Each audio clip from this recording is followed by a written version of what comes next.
Okay, ito ang pinakamalayong checkpoint natin guys, mula doon sa ating lugar sa Nueva Ecija. Ang lungsod ng General Santos.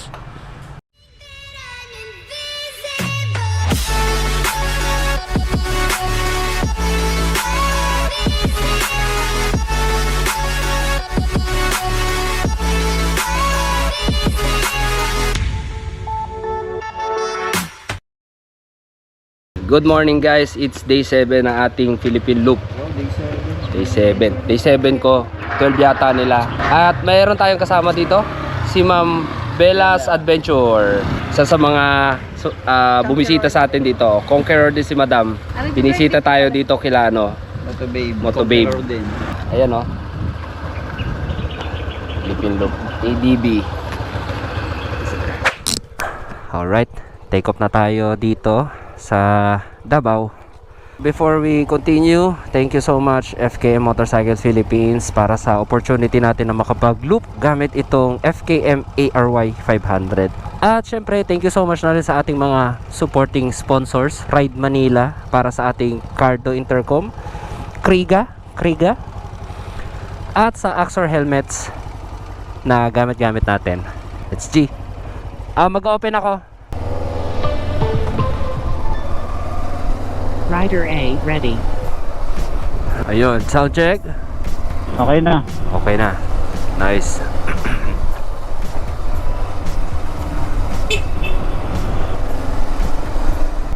Petron, ito. Oh, murang gas dito. 50. 1 bar na lang ako. 53, 54 lang. Sa 60 plus eh. Pagas muna tayo. Parang maulan madilim XCS.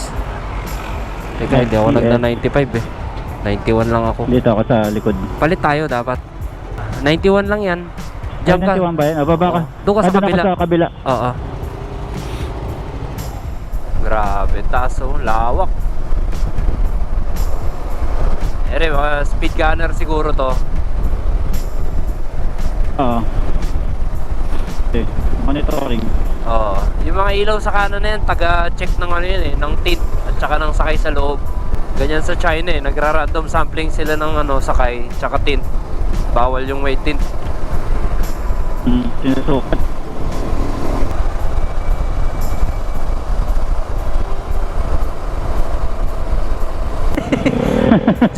Diyan siya nag-park, ayan. Ano yun? Umikot? Akala ko may parking. Pag nantok yan, lumiko. Kanina pa yan? Nakatulog yan, kanina pa yan. Akala ko nagpa-park Ay, nakailaw. Bakit walang nag-enforcer, walang nagmamaman doon, traffic? Ayan, inaano nila. Ay, ito pala. Nasa loob pa yung truck. Bago Bago pa lang. Ang kulit ayun lang yung ibon Pangarap ko yan. 300. Oh, 250 lang. 250. Na, papunta na siya rito. Gahanap ng pagkain. Naglalakad-lakad lang siya kulit ng ibon. Nag-i-stroll. Patuka-tuka lang nang makita sa daan. Ayun ang tiyaga. Hindi nainitan yung paa niya. Lakad-lakad lang siya Tawag yan ay coexistence. Go. Ayun. Mutik na. Ginulat ni kuya Ginulat Nakalabas na tayo ng Davao City. Thank you kay Moto Babe sa pagkup-kup sa amin ng isang gabi. Pati na rin sa breakfast. Ang laki ng durian At kay Ma'am Bella's Adventure. Thank you Davao City. Thank you. Truck. Ito sa kaliwa. Papasok yung truck. Papasok yung truck. Nabangga ng... Ayan, banggaan. Oo. Andito ka na pala. Ayan ka pala.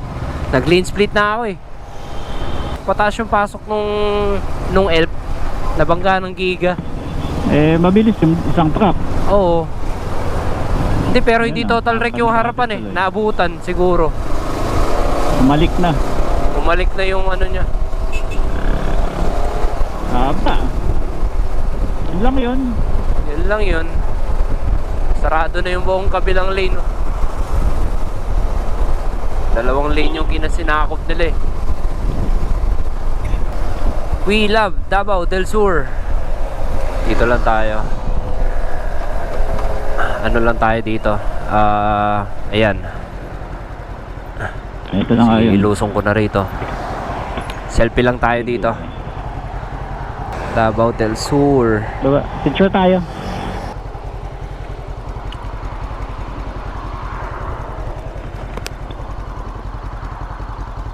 Alright.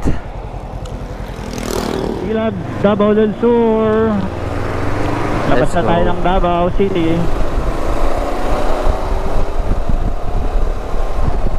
Digos City next. Dire-diretso na to guys. Daming ano, mga Suzuki na minivan. Okay tayo mga produkto nila rito. Una ka na? Ay kala ko ikaw yun. Hindi. NMAX din yun. Kamukha din na helmet. Tingin ng durian, kuya. Durian, sir? Oo, mga candy. Hindi, dito. Sige, tsaka ito, isang kasaba. May durian ba nito? O, sige, ito rin. Dalawa. Grabe, tatalim. Sakit. Ito mamaya, tikman nyo na lang to. Alright, bili tayo ng produkto dito. Ito yung iba pang uwi. Teka, langka ba to kuya? Marang yan. Ha? Ano no? Marang. Ano? Anong klase laman ito? Ano din? Parang Parang langka. tamis. Ano? Oh, Ano? yun lang ko nakakita niya, nakala ko langka. Magkano yung ganito? 50 per kilo. 50 per kilo? Gusto mo ba tikman? Pwede naman pabuksan yan?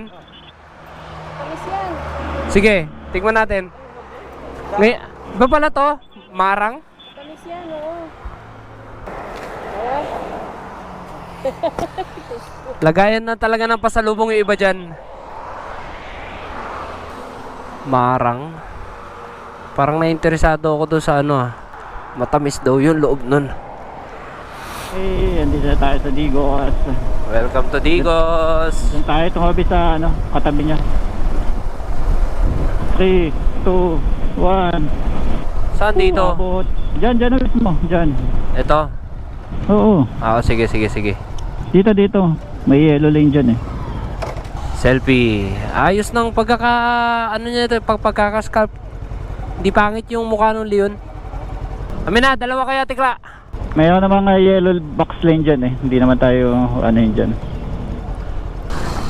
Yan, dalawa na tayo. Palit tayo. Saan mas maganda dun? Mas maganda dyan. Nakaharap dito ang leon. 1, 2. Tayo na yung McDo oh. Pero choking na lang tayo. Oh yeah. Sige, chowkin. Chowkin? Nadaanan ko ito gabi. Papuntang Jensen. Nadaanan ko yan. Di ko lang alam kung tispet. Pwede Oo. tumigil o hindi. Di ko din alam nun na pwede palang tigilan. Eh nakita ko kay Mario eh. Alright. Wala, ayun na to. Ang bilis ng ano, panghuhuli. Ambulansya. Hindi. Doon pa, palabas. Choking na lang. Oh, ang laki ng McDo Baka nila. saan pa yun. Ha? Ang laki ng McDo nila. Ang laki nga. Hindi kasi ito yung papasok ng ng Digos mismo, kaya hindi ko alam kung may matadaanan tayo dito. Oo nga. Doon yun sa kanan ano. Oo, sa kanan yung papasok eh. Pero baka sakali. Ganda ng kalsada, kinis. Isang diretso lang to guys. 4 na barangay yung dadaanan na diretso lang. Oh, eto guys, dinala ko na dulo-dulo ang FKM ARY 500. Baka naman hindi pa kayo maniwala niyan. Mula North Luzon hanggang south ng Mindanao. Ito pala yung dinaanan ko nung gabi, na parang kamukha ka ako ng Sabutuan City. Ganyan din. Ayan o. Taas ng bundok, tapos dami nagtitinda ng prutas sa ibabaw. Dito naman, puro mangga. Sarap. Dilaw na dilaw yung mga mangga. Ayan o, grabe dami mangga. Sinishake nila doon. Ayan o, may mga blender sila. Tsaka dragon fruit. Ayan guys, bumili ako ng banana Q dito sa may arko ng Welcome to Sarangani. Kain muna tayo kasi wala pa kami lunch.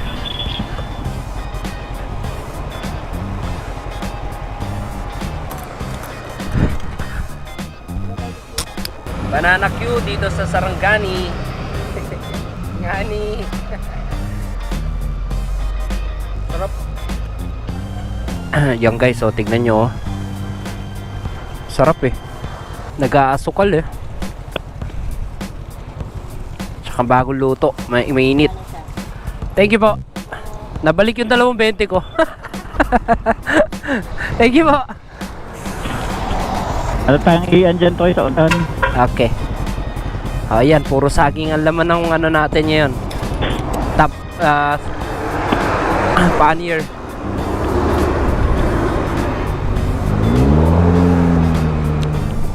Welcome to Jensen. Back in Jensen. Kanan. Parang Kanan tayo, kanan. o kanan. Back in Jensen guys. Let's go. Diretso tayo, Toy. Diretso. Kaya dito lang sa likod mo. Jensen Town proper. Actually hindi pa pala ito. Papasok tayo doon sa kanilang municipal hall. Tatambay muna tayo doon. Sige, tapat ng park. Yes, sa may park. Namiss ko yung kanilang ano dito, charcoal ice cream. Chowking gusto nyo, di ba? Oo. Sige, Kalsada. Chowking it is. Ito may parkingan ng motor. Yan dyan, sagad mo dyan. Ayan na pala, pwede dyan. Ganun talaga, pandalawa yung size ko. Dapat doon ka sa pangkotse. 4 wheels. Ayan, dito tayo papasok mamaya. Ayun, ayun ang SM. Sige. Ayun ang SM Jensen. Alright, punta tayo sa Metro Jensen. Tuna capital of the Philippines, General Santos City. Yes, that's true. Hey, ATM, pasok ka, Troy. Window muna ako. Uy, uy! Alangan yung ano mo. Naalangan ako, naka-slide ako. Oo. Sige, withdraw ka muna. Hindi ako kasya. Iikot na lang ako ganun. Tama ka muna, mag-withdraw ako video, ATM. Punta ka dun. Okay guys, last checkpoint dito sa Mindanao. Dito tayo sa Jensen Municipal or City Hall. So tatawid lang tayo dito sa stoplight na to, kanan tayo. Gaya nung dati nating pinagpicturean last year. Jensen Municipal. Dito na. Kabila pa, kabila. Ito na pala. Eto. Hindi pala tayo dito na mismo. Bahay pamahalaan. General Sanay Santos. naman sila sa mga ano dito. Ito, pwede na to. Sanay naman sila sa Philippine Looper dito. Okay, ito ang pinakamalayong checkpoint natin guys, ano, mula doon sa ating lugar sa Nueva Ecija. Ang lungsod ng General Santos. Sir, thank you. Ayan. Sir, thank you. Kanto, ikakaliwa tayo. Ayan, shoutout kay Sir Akbar Usop. Kanan. Kanan. Yep.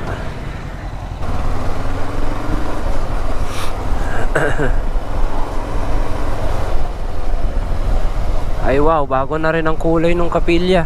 Last time na punta natin, blue pa ito. Blue at white. Kanan. Kaliwa. Bago lahat ang kulay oh. Pino, shout out, lokal ng Jensen, General Santos City.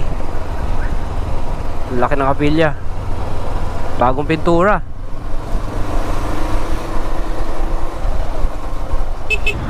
Ayan Yan oh. ba yun? Yan. Oh, ayun, madaming parkingan. Pwede dyan. Ayan, sige. U-turn lang tayo dyan. Yan, dyan tayo picture. Tinapatan nung ano. Pasok yung Ford.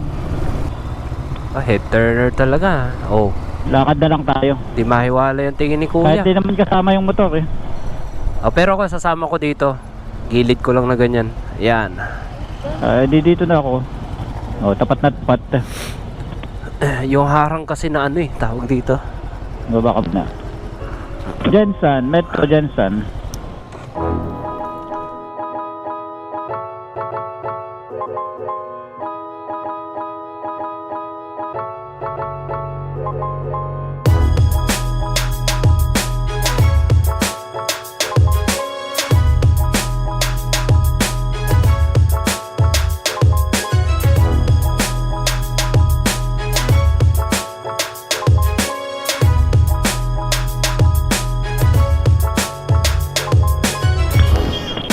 May dadaanan lang tayo. Diretso na tayo ng Coronadal.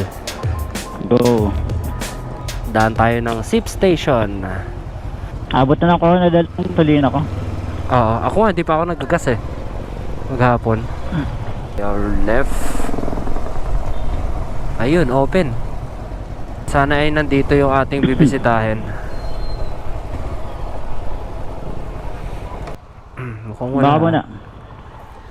Wala.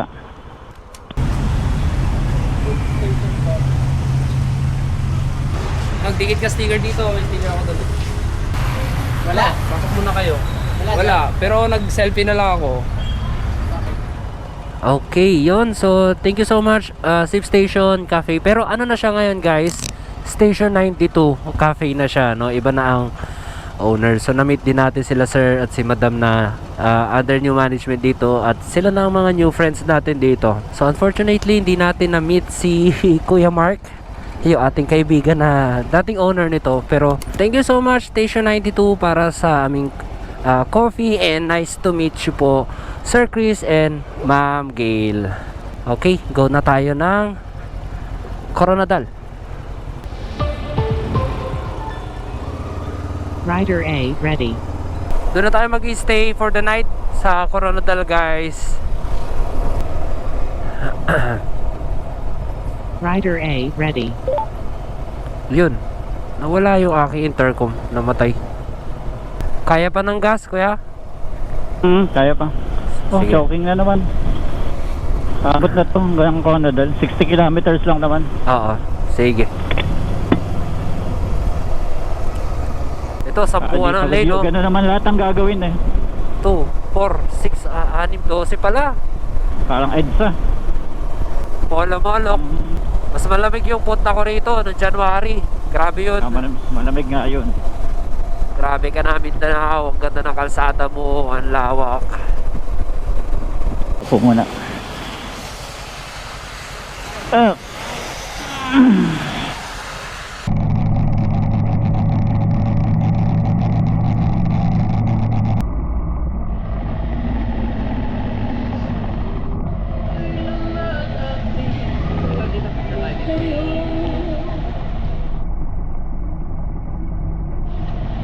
Ganda ng harbor ng Coronadal, guys, ano?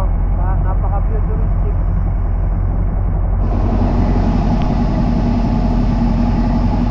Para siyang neon.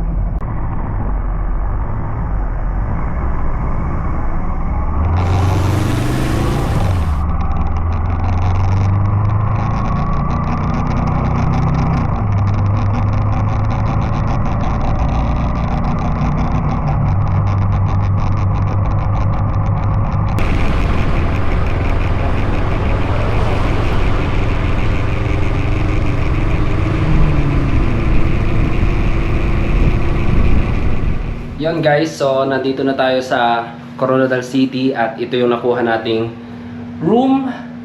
So ito ay 1,200 pesos dito sa Meza Hotel. Ayan, Meza Hotel. So ito ay 3rd floor. Ito naman ang kanilang CR. Meron tayong heater, working yan. May bidet, toilet. At sa 1,200, sulit na rin kasi naka-aircon, may TV, meron ding amenity kit. Ayun, solo ko itong room na to kasi yung dalawa nating kasama nasa kabilang room sila at ako medyo hinika ako ng konti na nauwi sa papasimulang ubo, so kailangan ko mag-medicate, magdamag para sa mga biyahe namin sa susunod na araw makagaling-galing ako. Yan guys ang ating Philippine Loop version 2 day 7. So i-update ko na lang kayo doon sa mga gamit natin kay ARY 500 at ayan, ito sa helmet, do sa intercom na mga ginagamit natin ngayong loop.